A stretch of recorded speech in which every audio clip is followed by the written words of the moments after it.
How are you doing today? I'm doing good. Thank you, Andreas. It's a real honor, as always, to be able to sit down and talk to you.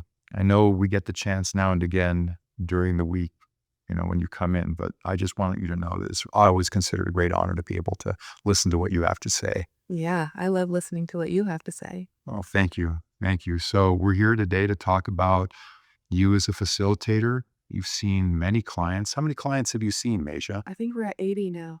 You've seen 80 clients, and you started kind of relatively late I did. compared to everybody else. I did. Yeah, I've been going about a year now. I took a whole year long training with additional hours to really deepen into my capacity to be with whatever my client, the soul that I'm journeying with, Mm. needs to be with in order to move through what is ailing them, what is aching them. Right. And, if people look at some of the reviews that have been written about you, they talk about those kind of things and your incredible empathy. Uh-huh. And your training didn't start just with your psilocybin journey work in the program. Tell us a little bit about your other experience. Well, in the realms of being one-on-one with people, I've been a body worker for, gosh, since my early 20s, so over 20 years. Um, I also, after the birth of my daughter, started working with mamas, birthing babies, families, and birth work, and also taking care of new mamas doing postpartum care. I love babies and I love mamas, so that's a big part of my world. And I've also been um, training as an expressive arts therapist through movement, and I'm also in a graduate program for clinical counseling. So the healing arts have been, just the way that I've viewed what it is to be alive, how to make sense of this body and how it breathes and why it breathes, how we take in experiences and either grow from them or suffer from them. It's been a big lifelong journey of understanding that from the beginning of my life. And then as I was journeying with that as a young one, I was like, okay, the only way that pain can make sense is if I understand something about it so that I can give that understanding to help the world. And that's always been my lifelong understanding of how I make the way that life has grown me be an integral way to be with people. Wow, that's a lot of experience. And one of the unique aspects that you bring to client journeys is your connection to the body through body work and everything else you just said. And one of the things that you have a lot of knowledge about is somatic response. Yeah. And psilocybin often induces somatic response. You want to talk a little bit about that? Yeah. What people might expect about somatic response and what it all means? Yeah. It is not shown very much. I always say to my clients, it's so wonderful that they're coming informed from these books, from these research studies, from these different YouTubers that show psilocybin as being helpful. But they oftentimes show it in this visual hallucination field, right? And what I see, and I think a lot of us see in the psilocybin work particularly, it's not this way with all plant medicines, is that it's very physical, it's very somatic. And that shows up in a very purifying way, as far as I see it. It's like it's flushing out those what I call frozen atmospheres inside of us, those trauma fields that are kind of like muckified and like webs of crystalline and swampy tissue, right? And everyone has different ideas and feelings about what that is, and it shows up in the journey in different ways. But the way that it shows up somatically, depending on what's happening in the journey, of course, there's a small percentage of people that actually lay down the entire time with their eye mask on and they're totally chill. And that's the way that most people think that that's the way it's going to show up. That's what the research studies that you see videos of show. I mean, they're not going to show people running around in circles or laying on the ground struggling, right? They're not, or like hitting the walls and and sweating profusely. They don't show that, but that is very common. And it's less common to lay there the entire time and have a very still journey on the outside. Just because it looks like that on the outside does not mean that it is uh, not extremely eventful on the inside, right? I'm one of those kind of journeyers, even though I'm a huge expressive arts, movement oriented human. When I journey, I lay still and I don't move and I don't talk. But for most people, it's not that way. And I talk about that in the realms of the way that we've been grown, even under the best of circumstances with the teachers that we had, the parents that we had, maybe mentors. We live in a culture that largely suppresses our natural expression, whether it's just an expression of joy or it's an expression of, I need to be held, that hurts me. We are oftentimes told to bring it down, right? So what happens in the psilocybin experience is there's this flushing out, this purification of all kinds of different experiences that we've had from the physical, the emotional, the mental, the ancestral, the spiritual, you name it. It shows up in this merging of time and space, and it is a lot to be with and oftentimes requires a lot of movement, like Andreas was just saying, a movement of the body. They roll off or find their way off the futon, are rolling all around, lots of moaning, lots of sometimes screaming, sometimes wailing, grief, right? Giggling and laughter. I I love those journeys. I'm sure you do too, Andreas, when the people are laughing a lot. It's like, woohoo! If I could Right. heal through laughter, that would be the way I would do it. Yeah. And it's a really precious way when people get to experience the laughter. Lots of tears. Somatically, it can show up with, just like the clenching in, heartbeat racing, heartbeat slowing, the breath having so much more information from the inhale to the exhale, the space in between those. It's like some people don't even realize that they're breathing okay when they're journeying and they're like, I can't breathe. I'm like, no, you're breathing just fine. But it is a huge experience, just the breath and to be with the breath. And that's why so many of us constantly say, when you're having a struggle, just come back to the breath because that is enough oftentimes to be with in the journey and will take you places once you can merge with just that passage of the in and out. Another way that it shows up somatically in that purification realm is hot cold. People get very cold, people get very hot, will oscillate back and forth, Sometimes especially both at the same time. sometimes both at the same time. Different body parts are like raging cold, raging hot. One feels like it's floating, one feels like it's sinking down into the depths of the earth, um, with different visualizations maybe, or you're hearing different things with all of those. And then the flushing of those tissues, people sweat quite a bit sometimes. Like, and I always tell my clients to bring an extra change of clothes because of that. There's a few other reasons, but that's one of them is the profuse sweating. I one time had a journey that lasted 9 hours and I sweat profusely the entire time. Wow. The entire time. Wow. So, yeah, and to allow that engagement, right? To trust that the body needs that purification. It needs that presence of what that inside really needs to come to the outside and find freedom so that your truth can emerge. Mm. And I want to say this because there's been a few times, not even a few times, so oftentimes my clients ask me, what does satya mean? Satya? Mm. Satya? How do I, And I'm like, it's a Vedic word. It means truth. Mm. And it means a whole lot more than that. It is a huge vein of evolution, of awakening in the Vedic path, truth, and truth for people to experience within these walls, but it's a whole universe. Um, is what they're coming for, the truth of who they are, the truth of what has held them and not allowed that truth to be in the light. Mm. Mm. Yeah.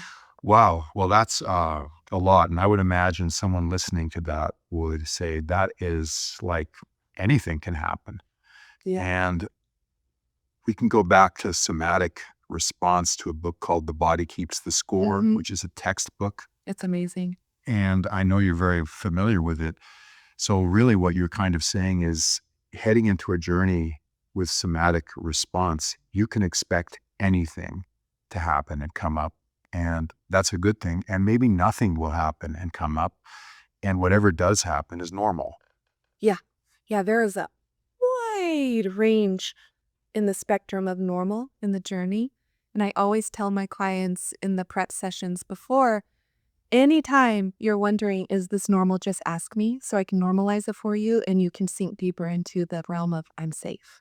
Because just like Vanderkolt says in The Body Keeps the Score and many other somatic practitioners, pioneers, if you're not safe, if you don't feel safe, if you can't just like allow yourself to presence, okay, maybe this is a safe situation and I can start to feel what is not feeling safe, those parts of you. And that's what happens in these rooms is like, you know that you've created an atmosphere, a container where you have rapport with your facilitator.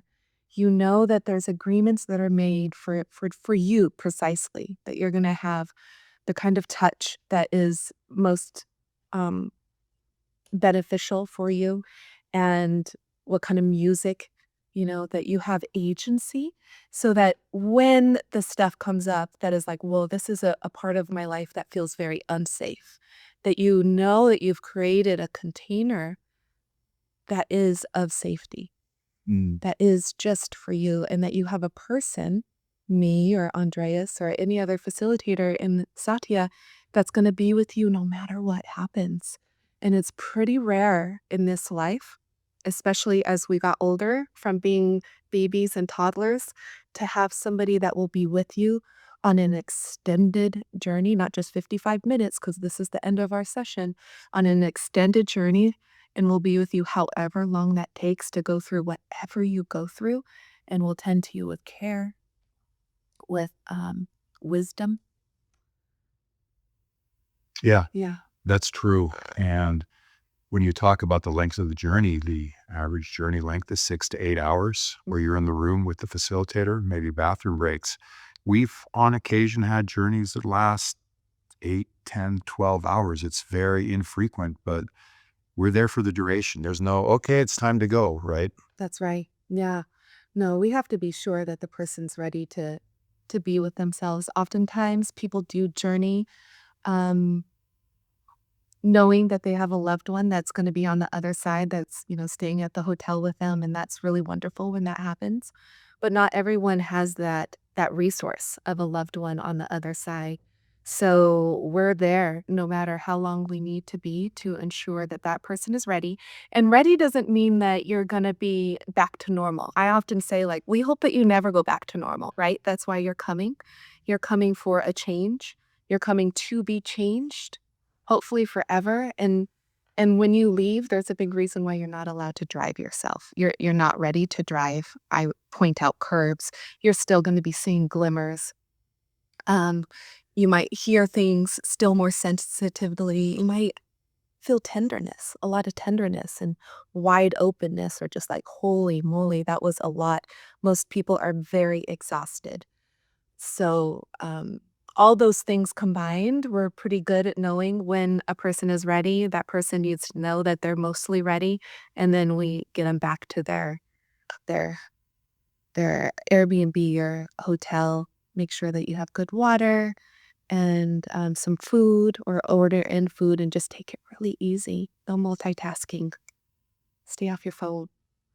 It seems like you have a real commitment to spending time with your potential clients. Can you tell me a little bit about how much time might go into preparation work and then follow that with how much time might you spend with people on integration work? Yeah, it's always at least 2 hours before a session, or it's really like 2 sessions, right, before a journey, and sometimes 3.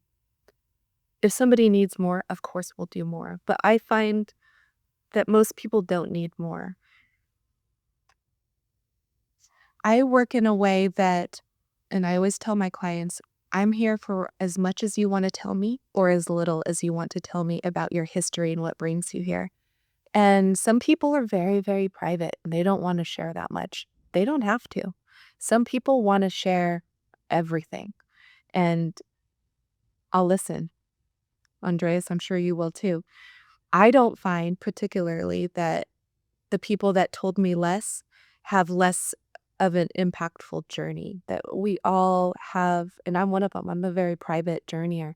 I don't I hold space for how people need to show up to a journey and, inform them, educate them for what the journey can look like, what that wide spectrum of normal is, and then for integration, I hold a very flexible space because we all make meaning in different ways at different paces. And some people want integration right away, like within a couple days. Not very many people.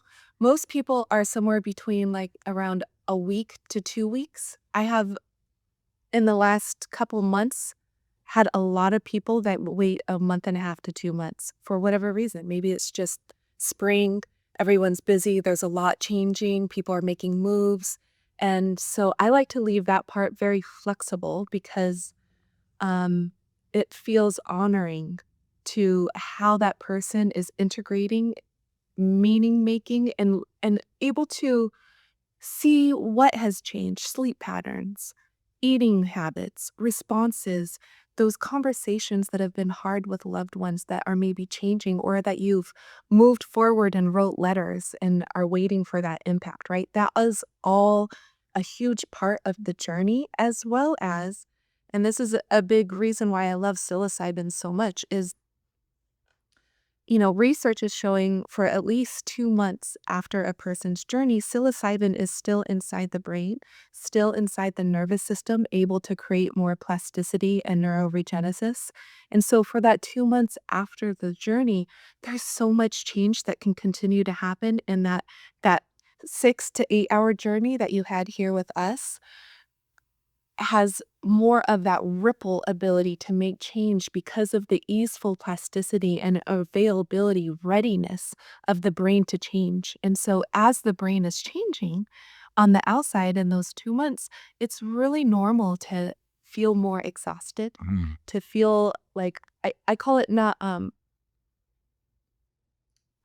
disoriented, but unoriented. There's this change happening, and you're not quite as oriented to this way, this habit, this relationship, this socialization thing that used to really fill you, or you just kept showing up to because it was the only thing. But now you're trying this new class, or you're going hiking more, you're meditating, you're eating better food, and all those little things start to add up, and they add up into bigger and bigger change in a way that you can notice when there's a little bit more time that has gone by. Wow. Yeah, that's the experience that we all see here with clients. Mhm. The idea is that the change can happen dramatically or can happen incrementally over time. We receive a reasonably large number of requests from clients that have had traumatic brain injuries, and they're concerned about whether this is safe to do or not. And we're not doctors. We always tell clients, make sure your medical provider is fine with you doing this.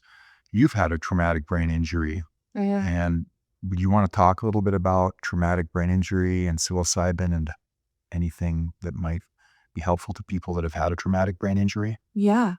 Well, I'll just start with saying that I've had encountered in my own life, especially in childhood and babyhood, a fair amount of trauma, right? And felt that distortion and that way that it informed my life and the way that I related with the outside world and the way that I related on the inside world to myself because of that. When I had my brain injury, it happened while I was dancing. It's a whole story that I won't get into right now, Mm. but I was extremely humbled by brain injury. I kept on, while in the midst of it, trying to understand how to explain it to someone. When somebody injures their leg, They can put a cast around it. They can put it up. They don't have to use it. They can put it on the side here, and you just don't have to use it, right?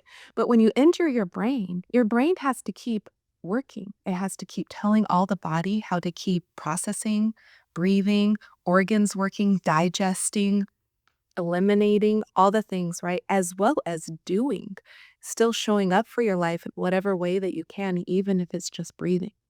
And that was extremely hard. It was so humbling to have a brain injury and feel, because I'm a deep, if you haven't noticed, quite a deep feeler and somatic. I have a lot of somatic awareness. And I was like, oh my gosh, this is so, so, so hard. And so I had a really deep moment with my daughter that helped me to know that I was in the right universe still. I was really questioning if I was even meant to be here anymore. I went into some pretty deep Mm. depression and anxiety from it, just feeling very displaced in my life. It did nothing made sense. Um, and then once I was like, okay, all right, this is the reality worth fighting for. I started taking microdoses, and the microdoses gave me of psilocybin, gave me an atmosphere that I could trust more than my own body's nervous system. It gave me like a buffer to everything. And then from there, I was like, okay, this works. This is feeling more approachable life.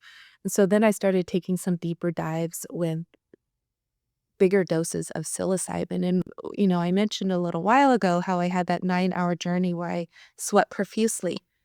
Um, I showed up to that journey in a way that was the most humble I've ever shown up to any plant medicine journey, of just like, I need help. I don't know what else to do. I don't even know exactly what to ask for. Just please, like, show me what I need to know. And I went through a 9-hour journey where I sweat profusely, experiencing what I feel still to this day as my first true experience of what pure love is. And it still makes me cry. It was this volcano imploding inside my heart and flushing love from the universe all through me, and everything was sweating out that was in the way of that love. But then what it went through, and this is another part of why I love psilocybin, it went through every single part that created my existence, my mother, my father, and flushed that pure love into all forms of our relationship, my conception, um, my time in my mother. And I never met my father, so you can imagine what that experience was, to feel love in that form. And what I say is that experience gave me, well, it healed my existence on the planet. And I don't know that I would have been cracked that open and ready without that brain injury, because I was so vulnerable. Right. And then psilocybin was able to go in there, and with the miraculous and mysterious ways that the psilocybin shows up for every single person, was able to give me something that I didn't even know I could ask for. Wow. And that's what I love talking to my clients about, is like, and when we create intentions and talk about intentions with our clients, it's it's so wonderful to do that, tilling the soil and getting clear. And most people are pretty clear already why they're coming here. They've been thinking about it for years, or it's just like something that came up and they're just like, I'm doing this. Um, and then to also show up to the mushroom of like, I'm humble. I obviously need help.